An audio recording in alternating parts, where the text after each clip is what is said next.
Bien, ahora para el próximo bloque hay un video que es el representante de Fortinet con un video súper excelente y luego le presento al orador. En la complejidad actual del mundo digital, tu negocio acelera más rápido que nunca.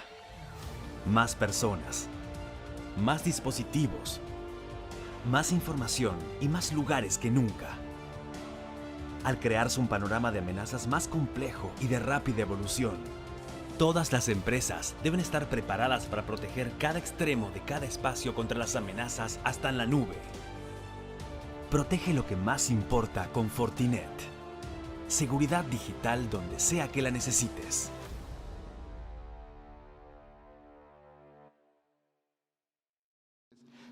Es el primer bloque, se mencionó ciberseguridad, se habló de privacidad, se habló de un montón de estos temas en diferentes ámbitos y ahora Enrique Martínez, director regional de ventas de Fortinet para América Latina y Caribe, tiene una responsabilidad de coordinar y llevar a cabo los aspectos comerciales en la relación de las compañías de ciberseguridad con algunas de las empresas de servicios de telecomunicaciones más importantes del país, con una amplia experiencia, más de 25 años en el mercado.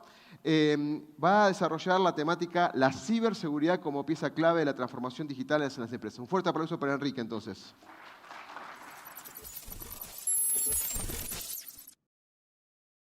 Perfecto. Muy buenas tardes a todos. Gracias por la invitación, equipo Sirion, Carlos, Miet, Oscar.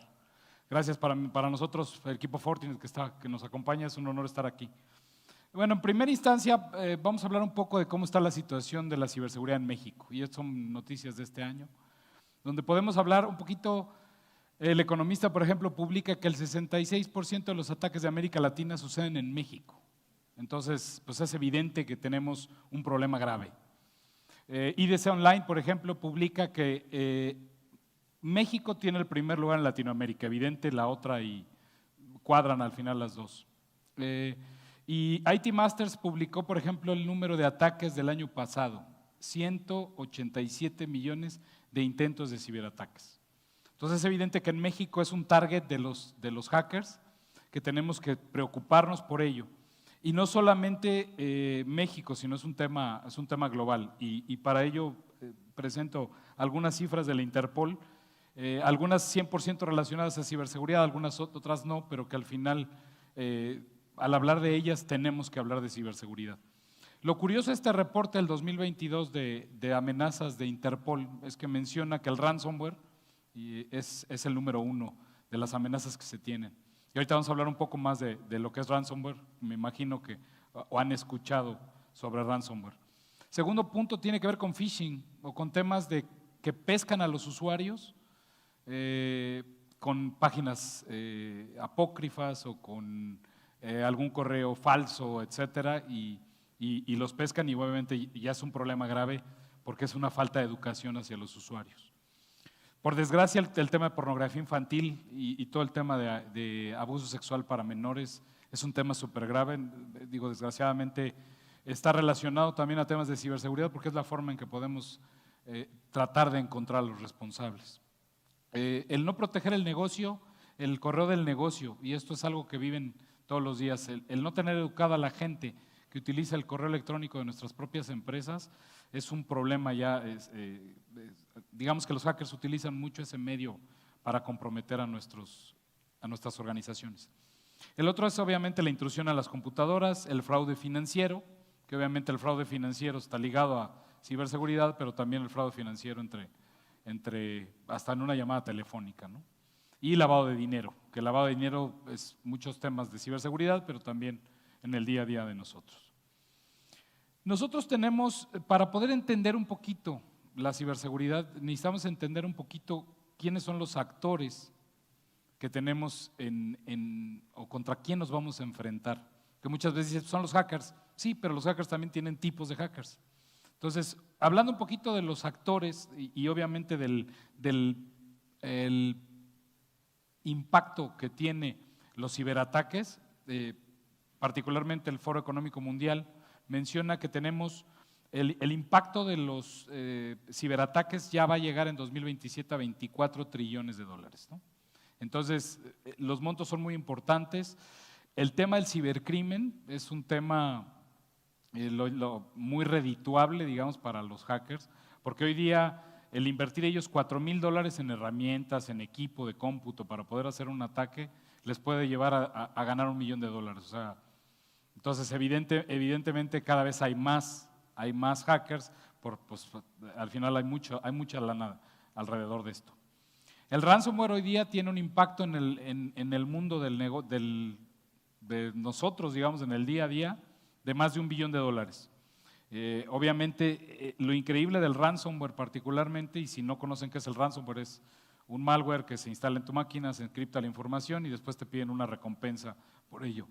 El ransomware ya tiene hasta helpdesk incluido. O sea, tú puedes, si tienes problemas de soporte al momento de querer pagar la recompensa de tu propia información, ya tienes helpdesk. Entonces hay algunos, ¿no? Obviamente no todos, ¿no?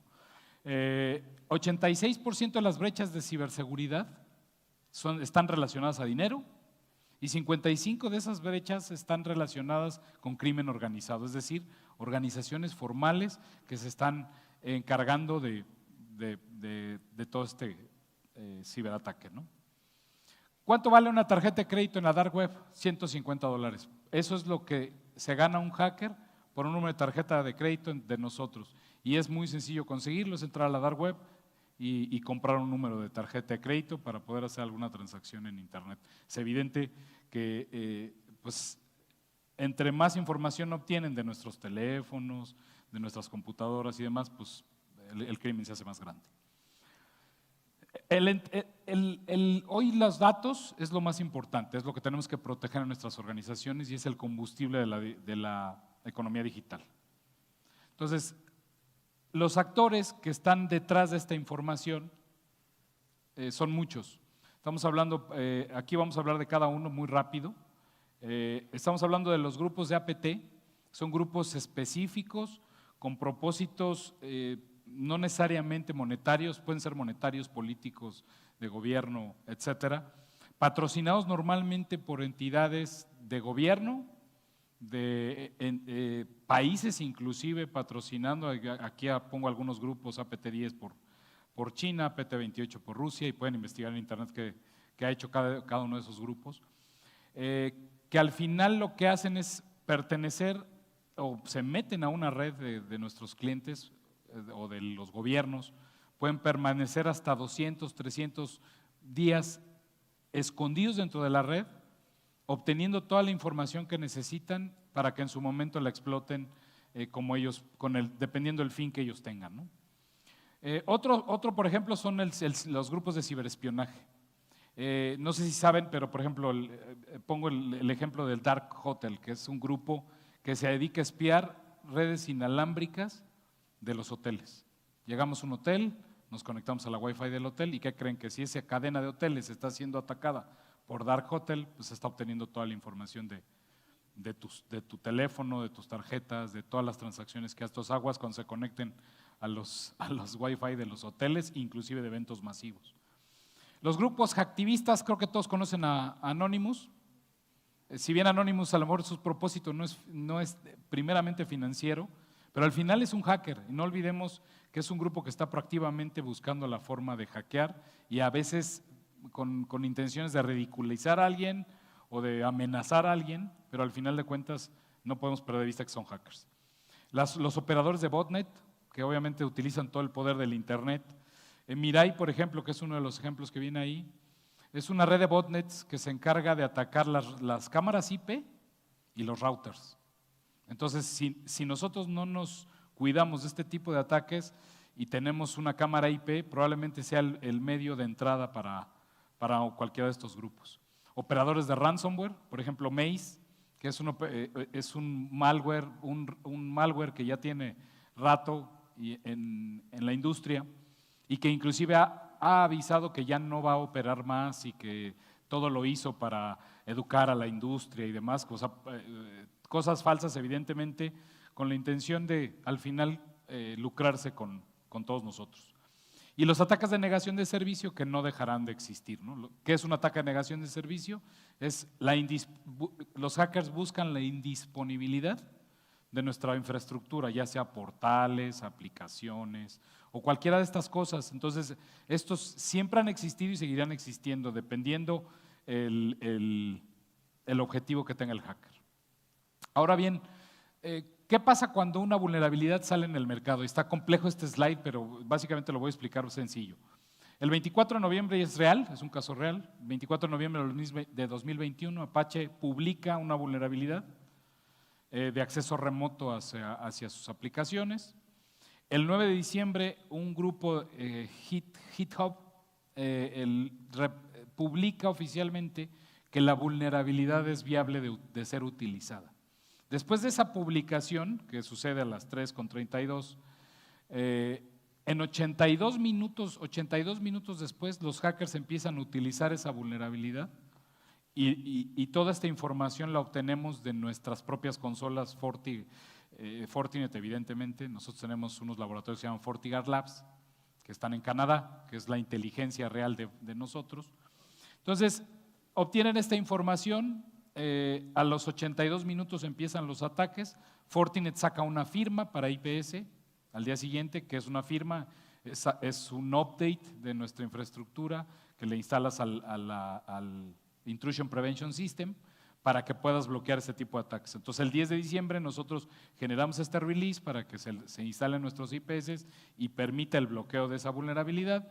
Pero de ahí para adelante, si se fijan, de diciembre 15 a diciembre 28, no pararon y no para, porque pues evidentemente los hackers cuando se dan cuenta que ya no pueden entrar, pues van y buscan en otro.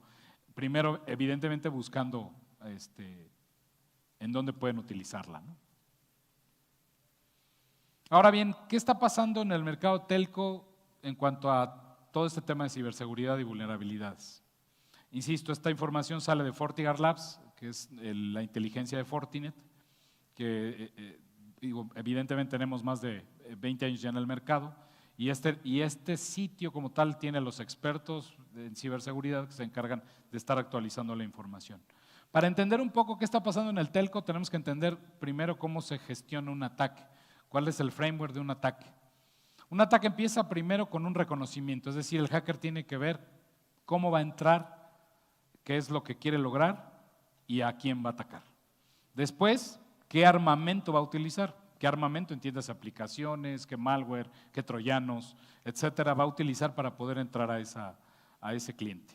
Después tiene que buscar cómo va a entregar, cuál es el método con el que va a tratar de entrar a la organización, un correo electrónico, phishing, alguna vulnerabilidad como la que acabamos de platicar, etcétera. Después, ya que encuentra eso, tiene que buscar cómo explotarlo dentro de la organización, cómo implementar su ataque en distintos puntos de la red, después tomar el control de lo que ya implementó y obviamente tomar control de la infraestructura del cliente y ejecutar el objetivo de su hackeo. Entonces, ¿por qué platicamos cuál es la estructura de un hackeo? Precisamente por lo que voy a explicar después. Todo esto son las estadísticas de lo que está pasando en el telco en el primer semestre de este año, 2023. Si nosotros, información, insisto, nuestra, ¿no? Esta es información nuestra, por eso la podemos comentar. FortiGuard Labs detectó 3.17 billones de amenazas en lo que va del primer semestre del año en Latinoamérica. De esas, 1.9 billones son exploits, que ahorita vamos a explicar lo que es cada uno, 44.51 millones es malware y botnet activity 22.86. Si nosotros tomamos el framework de un ataque que está marcado en la parte de abajo, nosotros vemos claramente cómo el reconocimiento pues son escaneos activos. O sea, utilizan mucho, por ejemplo, el port scanning, que es algo muy simple. En el armamento que utilizan, no sé si lo saben, pero ya hay hackers as a service en la dark web. Ustedes pueden entrar a la dark web y decir, quiero que hackees a mi vecino, y pagas una lana, te hacen el servicio, te entregan tu reporte, tu hackeo y todo lo que tú contrataste as a service.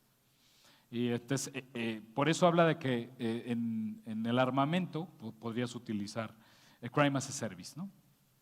En cómo entregarlo, pues ahí habla un poquito de a través de bajar un archivo, a través de un mail o de alguna otra forma. Explotarlo a través de Double Pulsar, por ejemplo, que es para poder acceder a la infraestructura de los clientes. Cómo instalarlo, si lo distribuyes a través de un troyano o a través de algún otro método. Tomar control. Podrías utilizar una red de botnets como Andrómeda para poder tomar control de la infraestructura, lo que habíamos dicho de Mirai, entrar a través de una cámara o a través de un router, y después ya ejecutar lo que es el hackeo en sí, que si es para un ataque negación de servicio, es decir, indisponibilizar la infraestructura, o realmente lo que tú quieres es un ingreso monetario, ¿no?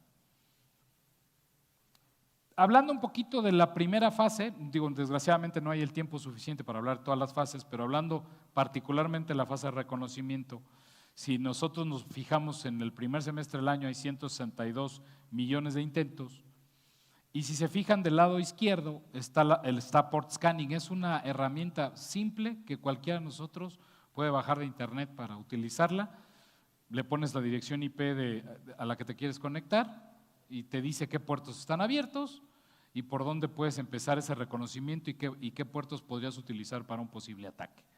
Y esto es en la parte de reconocimiento. Si nos vamos a la parte de exploits, por ejemplo, podemos hablar de Log4Shell, por ejemplo, que tiene en el 1.94 billones que vimos en el primer slide. Log4Shell es un exploit que permite tomar control remoto de un equipo, de un servidor, un cross-site scripting, por ejemplo, es un ataque que lo que te permite es utilizar código válido y confundir a la aplicación metiendo código malicioso dentro de un código válido. Y así podemos estar hablando de N ataques, que al final lo importante es ver cómo te vas a proteger. En malware, pues no es la diferencia. En malware estamos en las mismas, 44.51, ya lo habíamos comentado. Aquí lo más importante es que se están utilizando métodos comunes para poder meter un malware a nuestras organizaciones. Correo electrónico, clics en documentos que vienen en los correos electrónicos, algún sitio no adecuado que utilizan nuestros propios usuarios y obviamente a través de troyanos y otros métodos, ¿no? Ahora, después de platicar un poco de todo esto, ¿qué tenemos que hacer como organización? Y básicamente yo lo podría resumir en tres puntos básicos. El primero, ustedes como organizaciones tienen que identificar sus procesos críticos. Y eso no solamente está ligado al tema monetario. Todos trabajamos por ingresos, pero no necesariamente tus procesos críticos son 100% ligados a temas económicos. Es necesario revisar toda tu cadena de valor para revisar cuáles son tus procesos críticos y si detectas vulnerabilidades, porque pues desgraciadamente nosotros mismos a veces detectamos vulnerabilidades, estar consciente de ellas para que puedas priorizar tus riesgos en base a esas necesidades de negocio. Segundo, y ya lo han hablado varios de mis compañeros que han presentado aquí, tienes que implementar tecnologías de inteligencia artificial, es necesario. Tienes que implementar tecnologías para el manejo de incidentes y sobre todo tienes que pensar en evolucionar el SOC. Desgraciadamente muchas organizaciones piensan que tener una persona enfrente de una consola, enfrente de una pantalla gigante, con una consola de gestión, es decir, con un acceso al firewall y un reporteo es suficiente. Yo ya tengo un SOC, totalmente equivocado. Si un SOC no tiene la inteligencia necesaria, de nada te sirve tener una persona 24 horas monitoreando el firewall, de nada te sirve, porque no hay humano que sea capaz de procesar toda esa información él solo. Y por último, pues es evidente, tenemos que generar y crear un correcto manejo de incidentes. Muchas veces cuando reaccionamos ante un incidente, la reacción puede ser inmediatamente, hay gente que desconecta el servidor, hay gente que lo apaga, cada quien define su impacto al negocio y qué es lo que hace, pero definitivamente muchas organizaciones tienen áreas de oportunidad en su proceso de manejo de incidentes. Entonces, debes de priorizar primero cómo vas a manejar un incidente, a quién vas a contactar, con quién te vas a apoyar, etcétera.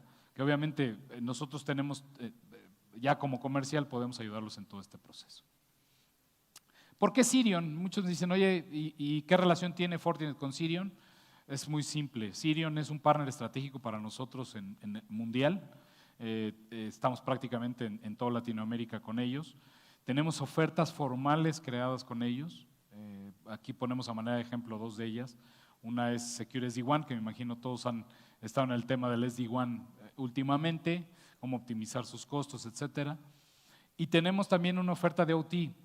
OT no sé si han escuchado hablar de cómo proteger ahora todos los dispositivos que se conectan a las redes de nosotros. Tenemos una oferta formal también con Sirion armada con la intención de poderlos ayudar a ustedes. Ahora bien, si nosotros hablamos de por qué escoger a Sirion, y es un comercial a favor de Sirion, y no es algo que decimos nosotros, ¿qué dice Gartner en diciembre de 2022? Que las empresas de telecomunicaciones están en una posición única para brindar servicios debido a su amplia cartera de servicios de conectividad empresarial. O sea, es evidente que el telco con la ciberseguridad van de la mano. Y para ustedes es más sencillo porque muchas veces un telco puede venderles los servicios como OPEX y ustedes no necesariamente preocuparse por estar comprando fierros o licencias o software. Entonces siempre es importante, y esto es algo que dice Gartner. ¿Quién es Fortinet? Somos una empresa que se forma en 2002, tenemos ya muchos años en el mercado, más de 21. Tenemos oficinas en la Ciudad de México, nos acompaña por aquí Eduardo Zamora, nuestro country manager. Tenemos oficinas en México, aquí en Reforma, tenemos oficinas en Brasil, en Miami está el corporativo, y somos una empresa que tiene un portafolio de más de 50 productos, desde productos hardware, software, nube, etcétera. Pero lo más importante, y muchas veces nos preguntan, oye, ¿qué te hace diferente? ¿O qué hace diferente a Fortinet?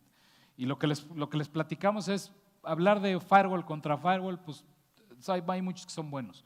Pero lo que sí nos hace diferentes a nosotros es nuestra filosofía de Security Fabric, que es, cubrimos toda la superficie de un ataque, lo que hablamos hace un momento, automatizamos el hecho de protegerte de un ataque y todo lo integramos en una sola plataforma. Entonces, si me preguntan qué es lo que nos hace diferente, eso. Cuando competimos firewall contra firewall, hay 7, 8, 5, 4 buenos en el mercado. Y nosotros estamos ahí también, pero si hablamos de una estrategia de ciberseguridad, es donde nosotros somos diferentes. Eso es lo que yo tenía preparado para ustedes, espero les haya gustado, muchas gracias.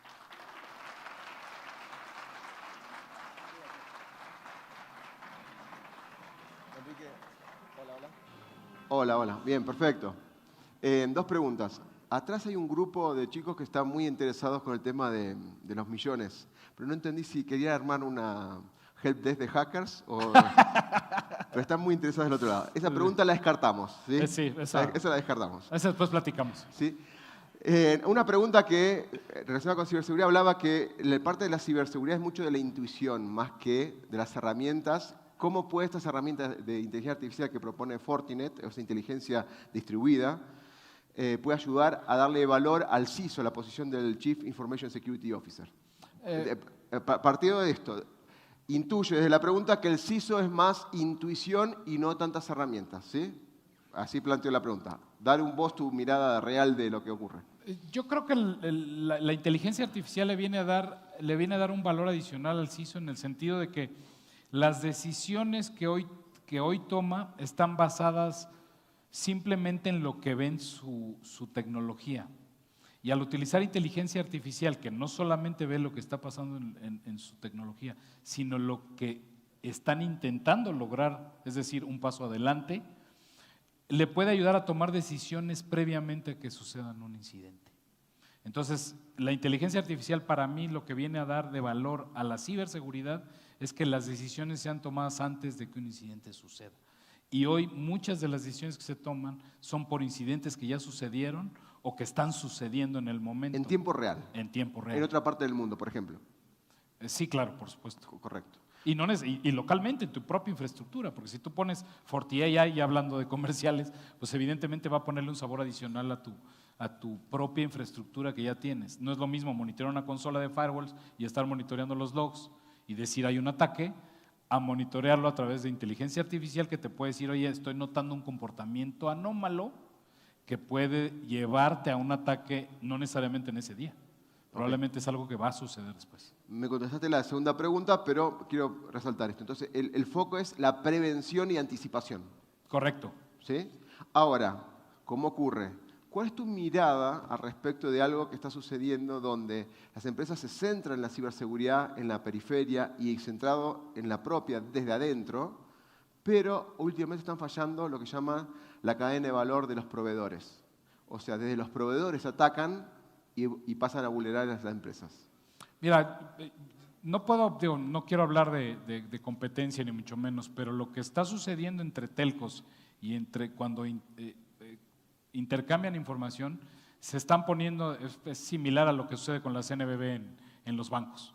Para poder transferir información, lo que sucede con Prosa para transferencia de todo lo que tiene que ver con transacciones bancarias. Lo que es imperativo para todas las organizaciones es poner un mínimo de seguridad o de intercambio de información con tus proveedores, más allá del tema físico.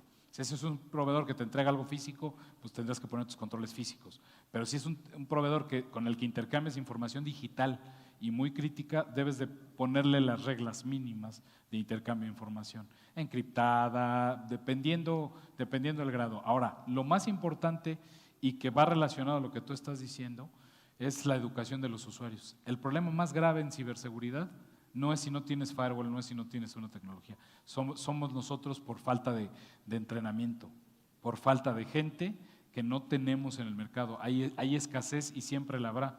Y si yo estudié sistemas hace muchos años y hoy lo que les puedo decir es que fue la mejor decisión de mi vida haberme dedicado a ciberseguridad. En su momento seguridad, ya tengo 25 años en esto, pero hoy día lo que hace mucha falta es talento y el talento es lo que hace la diferencia a veces en un proceso como el que estás comentando. Excelente. Enrique, muchas gracias. Nos vemos la próxima. Un placer. Muchas gracias. Gracias a todos.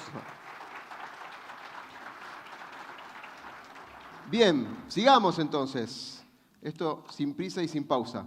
Antes, importante, en los stands que están al costado, ustedes cuando se registran, parece que hay unos premios que se van a dar. En el caso de Fortinet, si no se lo sortean a ustedes, me lo llevo yo el premio. Ya lo acabamos de hablar con Fernando, uno de los del referente de Fortinet. Así que cuando salen el tema de la comida y demás, también se pueden registrar, porque hay varios premios. Después les voy a contar cuáles.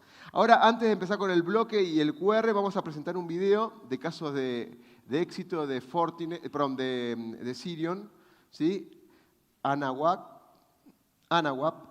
y Cinema Máquina, por favor.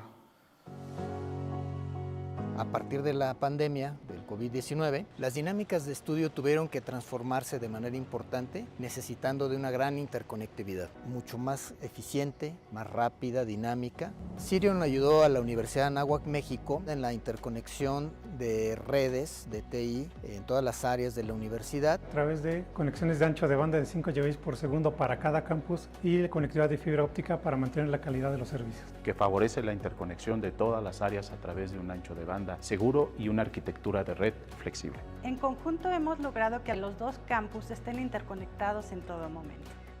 Cinema Máquina es un estudio de postproducción donde nos dedicamos a terminar películas, series y documentales, tanto para cines como para plataformas. Al tener un internet dedicado, implementamos flujos donde de manera cifrada uploadeaban directamente de la locación en alguna parte de México a nuestro almacenamiento y empezábamos todos los servicios de postproducción. Streaming en tiempo real de correcciones de color en 4K, HDR en otra parte del mundo. Esta flexibilidad permite que se vuelva mucho más dinámico. Tener un proveedor como este es una ventaja competitiva muy importante. Es el mejor aliado porque cuentan con la plataforma más rápida y segura para aplicaciones y datos que permiten la implementación de la tecnología de última generación. Perfecto, perfecto, bien. Antes de pasar, vamos a armar el panel, ¿no? Genial, buenísimo. Bien, vamos a poner un QR más, ¿les parece? Los que les falten los primeros QR y se fueron y no estaban, yo les paso ahí en el almuerzo, les voy a pasar los 3 QR que yo tengo de mi parte.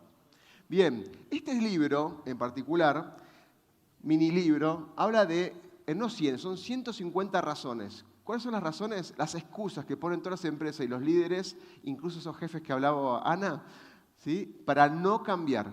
Y sobre todo los beneficios que se pierden por no cambiar o probar un esquema de procesos con inteligencia artificial, RPA o alguna tecnología emergente. Están los 50 razones por no cambiar clásicos, muy conocidos del 2009, que creo que ustedes lo conocen, y le sumamos además 50 relacionados con inteligencia artificial y otros 50 más. Sirven como línea de, che, esto me pasa a mí, ¿sí? A ver qué podemos hacer. Genial, buenísimo. Qué rápido, ¿eh? Ni pude terminar de hablar de la presentación. Bueno, buenísimo.